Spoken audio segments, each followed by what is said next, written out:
Welcome back. I'm Chris McLeod with Edmonton Global. We're here at the Canadian Hydrogen Convention, sitting inside the Edmonton Region Hydrogen Hub exhibit, and we're right here on the main stage. The next speaker we've got is Dave Lazell. Dave is the co-chair of this entire conference, the honorary chair of the Canadian Hydrogen Conference or Convention, and he's the energy systems architect with the Transition Accelerator. And Dave, that's a little bit of an undersell. So you're one of the key guys that has done the thinking, the research, the mapping, and figuring out what does it mean to transition an economy from hydrogen or from all the energy systems we have to something new, which is really what the Transition Accelerator is about. That's exactly what the Transition Accelerator is about. And certainly I've been picking brains of a lot of different people for a number of years, trying to figure out what a transition to a net zero future looks like that really works for Canada and that works for Alberta. And a lot of that has resulted in insights that I think I'm very excited to see. Some of those are actually coming out in this meeting. We're seeing companies here that are that share the kind of same enthusiasm about the opportunity that hydrogen plays for helping Canada to not only address its environmental issues, but create the jobs, create the economic development that we all want to see and the quality of life for Canadians. Totally, and we've talked a lot about there's a moral imperative, to help the world transition to net zero. There's also a financial imperative to make as much of this happen and to do it smart. And the Edmonton region can be a real leader in that. Can you just talk about that relationship between doing good for the planet and what we need to do, and kind of how to take advantage of that from changing the economy?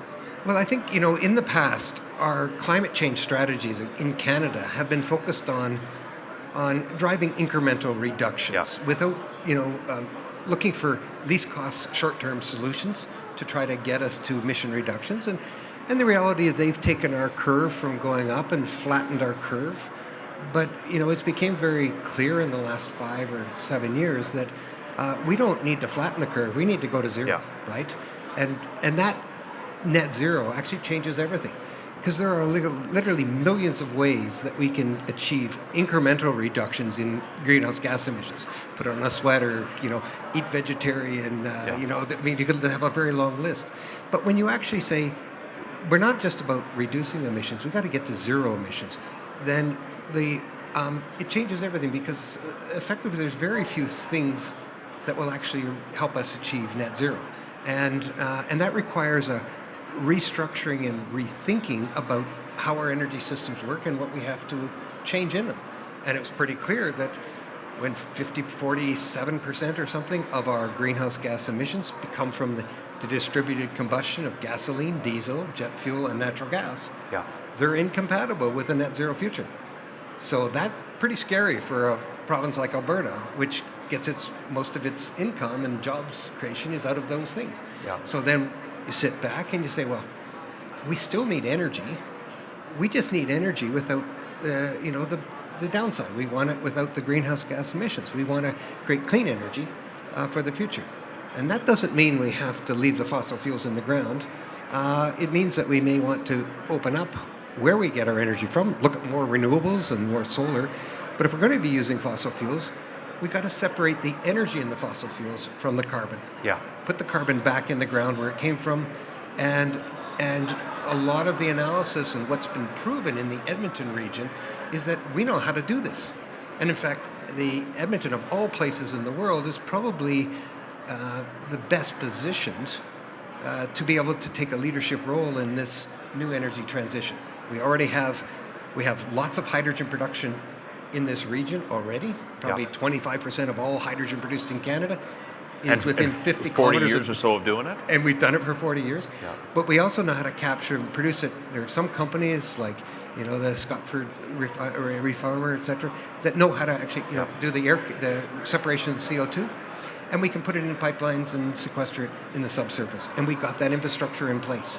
So absolutely. There's never it's hard to find a better place in Canada to really start and take more of a leadership role. And that's what attracted me. Even though I'm from Calgary, I said, Edmonton's where it has to happen, right?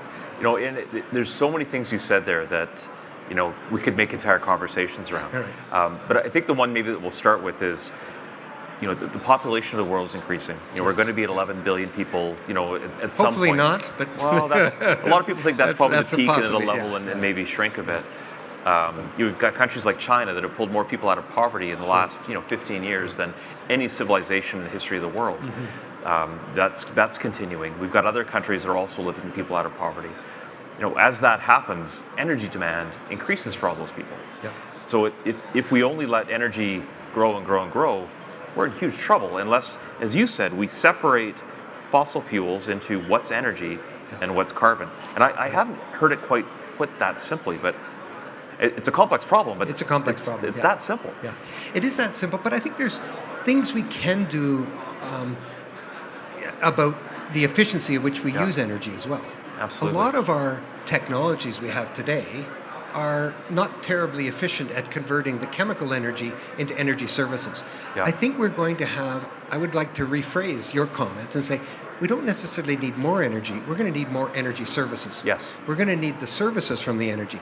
Now, if we can find better, as we have an incredible opportunity now that I think only comes to be honest, it only comes to society about once every 100 years, a chance to rethink our energy system and restructure it and rebuild it. I think we're at that cusp right now where we have an opportunity to take a look at our energy system and say, what are the things that really work well, right?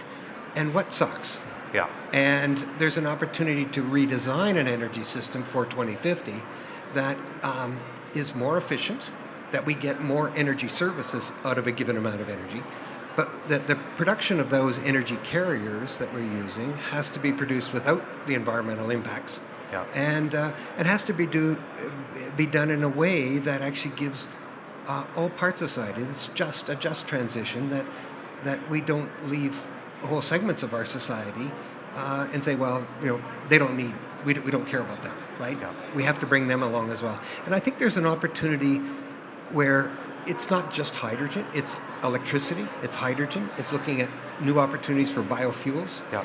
and it's looking at how do we use our fossil fuel resources to get more value, energy service value out of a given amount of resources that we pull from the earth. Yeah, makes great sense. So there's been a lot of talk that maybe 30% of the energy should be coming from hydrogen. That some things that are really hard to decarbonize. And you've talked about many of them just then. Whether it's aviation, heavy haul trucking. There's a lot of heavy industry that relies either on intense power or intense heat. Exactly. Are there other things we should be looking at for hydrogen? Well, I think in Canada especially, where we got really cold climate, and our space heating and space and water heating for residential and commercial buildings, it's about 8 times higher in January or even 10 times higher than it is in August. And when you actually think about how you're going to build an energy system that can provide that 8-fold increase, right, over a year, there is a possibility of using electricity, but how do you store that amount of electricity? Or how do we actually have a capacity to generate electricity in January to meet our needs, for space heating? But what are you going to do with that infrastructure in August? Does it sit around and not being used? In which case the cost goes up. So our analysis has been, especially in provinces like Alberta, where we don't have low carbon electricity in excess right now. We're going to need a lot of new electricity into our energy system. And we already have a huge infrastructure in place for moving gases around in space heating. That we see the future for that sector is for space heating.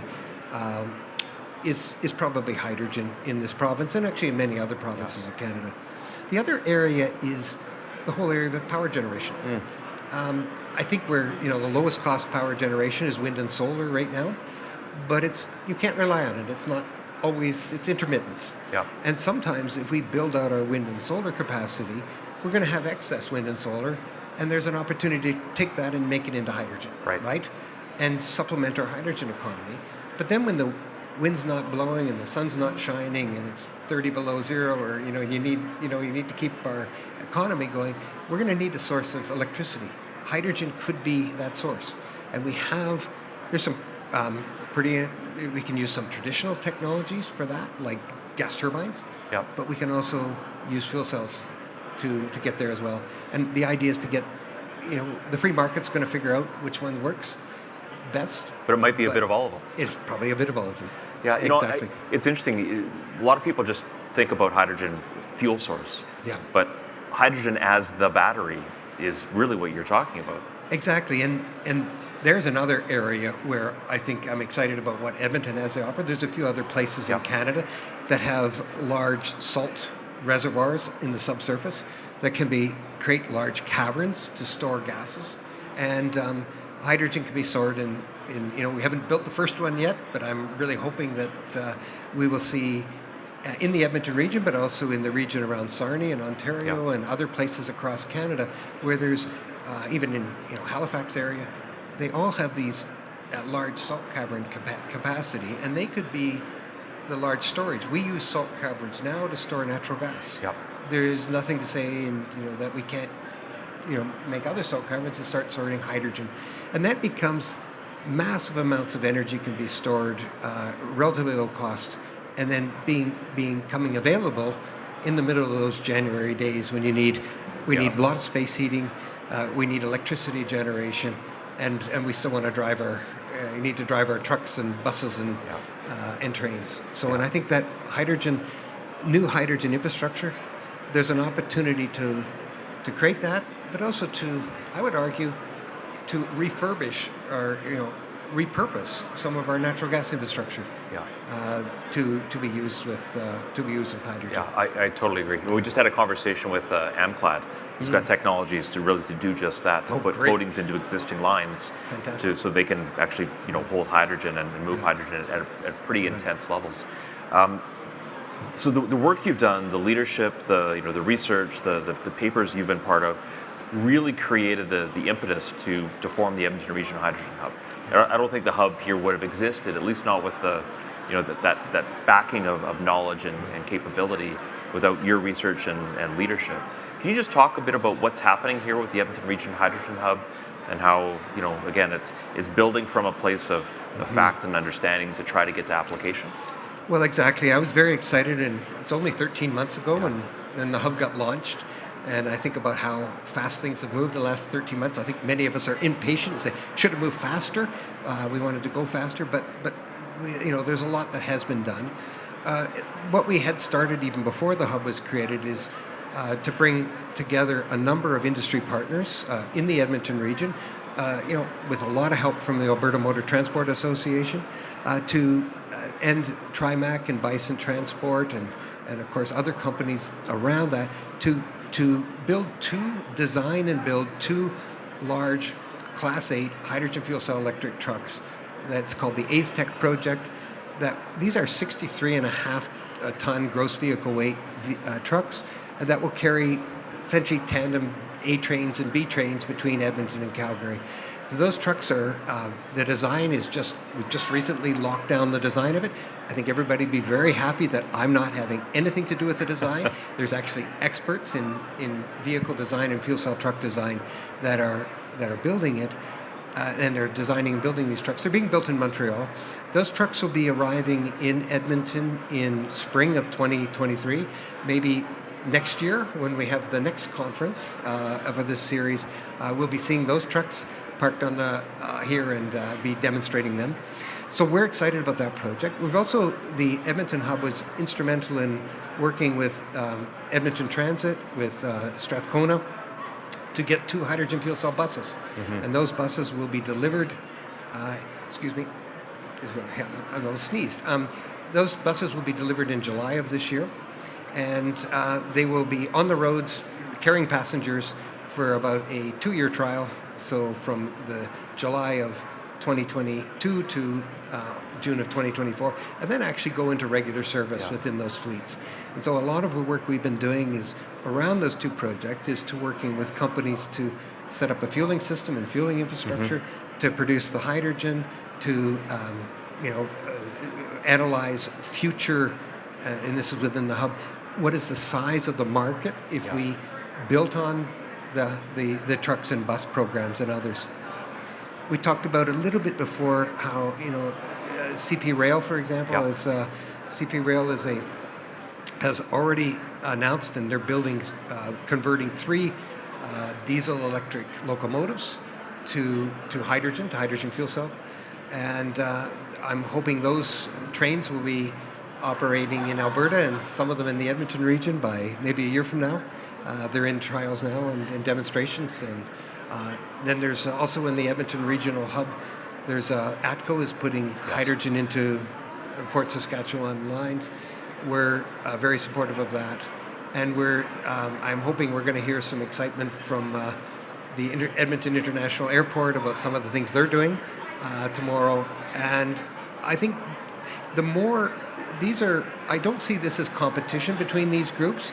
This is a way where each group that starts to invest in and build new business models around hydrogen, they actually help each other. Yeah. They help to bring the demand up and the cost I totally down. agree. It's what we're really trying to achieve is a virtuous cycle.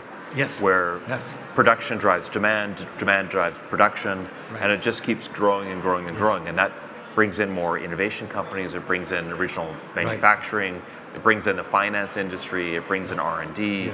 it helps the universities and colleges, thrive with doing research. And it's that piece that we're really trying to build, which is that entire value chain from the very beginning, right until the end products. And again, I think that's really at the core of what the Edmonton Region Hydrogen Hub is trying to do. Absolutely, yes. And and I hadn't even mentioned Air Products, and of course Suncor and ATCO product. I mean, there's a very long list, and Edmonton Global's been keeping good track of all the things going on. And I'll just point out, each of those companies, the scale of their investments are massive. Yeah. You could have done a mic drop with each one of those, and I'm glad you didn't drop the mic. Exactly. So Yeah, they're and very large. We're talking multi-billions. Oh, absolutely. And, we were just speaking with Mark Plamondon from Alberta's Industrial Heartland. Yeah. And their goal is to have 30 billion in investment, connected to hydrogen, whether it's, sequestration or, Dow's polyethylene and others. The scale of what's happening here is gigantic. It can't really be replicated in many other places. Yeah. But the model of what the hub is doing, where again, it's bringing together government, universities and colleges for research, it's bringing together industry. That same model to try to figure out how do you transition. Yes. You're really also trying to build, not just here but around the country. Yeah.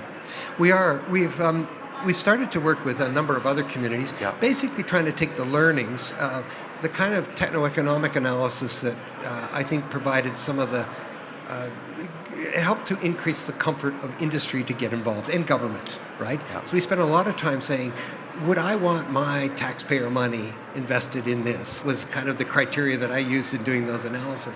And what's the business case, and what's the societal case, environmental case for doing this? Is it the best thing to do? We're trying to take those learnings and apply it to different communities. We don't have the same opportunities in other communities, but they're, in some ways they're just different, right? There's places in some parts of Canada, they have low carbon electricity that is low cost, and they have an excess amount of it. And they can put an electrolyzer and make hydrogen, and then you look nearby, where do you find possible demand for that hydrogen? And then how do you bring them together in a way to create a new value chain that doesn't require ongoing public investment?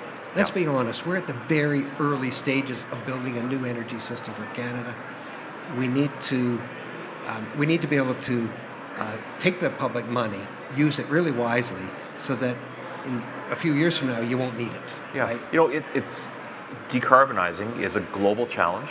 Yeah. We're going to need global solutions. We're going to need individuals, companies, governments, everybody to chip in to do it. So certainly our region, wants to be at the forefront of that. Right. But there's no way we can do this alone if we want to actually have a global impact. Exactly. No, you need to. It needs to be all hands on deck. Yeah, absolutely. Yeah. So we've got time for one more question. And as I kind of look out at this exhibit floor in front of us, on September the 1st of just last year, we sat down with DMG and said, this is what we want to build in this region around hydrogen. They were great partners and said, okay, if you think we can do it, let's do it. We're maybe 8 months in. Yeah, exactly. And we've got now the biggest hydrogen show in North America. I think this is the largest conference to take place in Canada since the beginning of COVID. You're the honorary chair of this event. Yeah. How does it feel to be sitting here? I'm incredibly honored, and I'm honored to have been dragged along as the honorary chair. Of course, I can't claim to have done this. It's obviously not, but I'm very proud as so many of the people here that I only have never known in 2 dimensions on video screens in the last 2 years. I'm starting to see them in 3D, and I say, "Oh, you're a lot taller than I thought you were, and you're a lot shorter, and you're a lot thicker." So it's exciting to actually get to meet the people that I've been talking to, and to really see a shared vision and a desire to do something that's really good for Canada, that's good for Alberta, and it's good for Edmonton. Yeah, absolutely. Yeah. And I'll say, David, that on behalf of all of us who are involved with the Edmonton Region Hydrogen Hub, the legacy you're leaving here with the work around, and not that you're going anywhere, no. but the work that you're doing is going to create really a lasting legacy for this community, for the province of Alberta, for Canada, and really, I think, globally, you're going to be looked at as one of the real pioneers in helping us all figure out how to transition to a new net zero future. Well, so couldn't thank do it you. without Edmonton Global, I can tell you that. We're happy Thank partners. you. So again, David, thanks so much. This is David Lazell, honorary chair of the Canadian Hydrogen Convention. We're going to take a quick little break and be back with a conversation with Nate, the Northern Alberta Institute of Technology, and we'll be back, just in a couple of minutes. So stay tuned.